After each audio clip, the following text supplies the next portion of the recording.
ನಮಸ್ಕಾರ, ನೀವು ನೋಡ್ತಾ ಇದ್ದೀರಾ ನ್ಯೂಸ್ ಫಸ್ಟ್. ನಾನು ರಾಹುಲ್ ದಯಾನ್. ಪ್ರಮುಖ ಸುದ್ದಿಗಳನ್ನ ನೋಡೋಕ್ಕೂ ಮುಂಚೆ ಈ ಕ್ಷಣದ ಹೆಡ್ಲೈನ್ಸ್. ಕಣಿವೆ ನಾಡಲ್ಲಿ ಭಯೋತ್ಪಾದಕರ ಅಟ್ಟಹಾಸ. ವಿದೇಶಿಗರು ಸೇರಿ 30ಕ್ಕೂ ಹೆಚ್ಚು ಮಂದಿಯ ನರಮೇಧ. ಪ್ರವಾಸಿ ತಾಣದಲ್ಲಿ ರಕ್ತದೋಕುಳಿ ಹರಿಸಿದ ಕೀಚಕರು.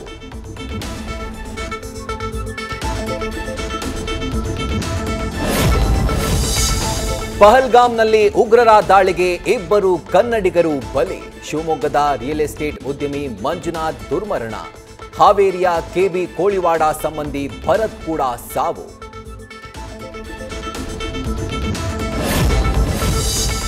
ಪ್ರವಾಸಿಗರ ಮಾರಣ ಹೋಮ ಬೆನ್ನಲ್ಲೇ ಕಾಶ್ಮೀರಕ್ಕೆ ಅಮಿತ್ ಶಾ ಭೇಟಿ.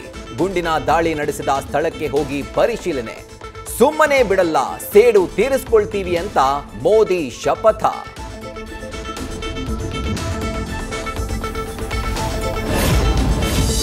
ಎದೆ ನಡುಗಿಸುತ್ತೆ ಉಗ್ರರ ಬಂದೂಕಿನಿಂದ ಸಿಡಿದ ಬುಲೆಟ್ ಸದ್ದು. ವ್ಯಕ್ತಿಯೊಬ್ಬ ವಾಕಿಂಗ್ ಮಾಡುವಾಗ ಏಕಾಏಕಿ ಸಿಡಿದ ಗುಂಡು. ಉಗ್ರರ ದಾಳಿ ವೇಳೆಯೇ ಪ್ರವಾಸಿಗನಿಂದ ವಿಡಿಯೋ.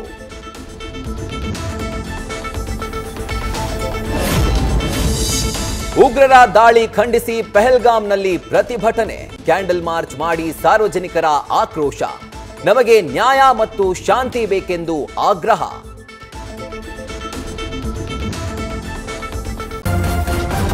ನ್ಯೂಸ್ ಫಸ್ಟ್, ನಿರ್ಭೀತಿಯಿಂದ ನಿಮ್ಮ ಪರವಾಗಿ.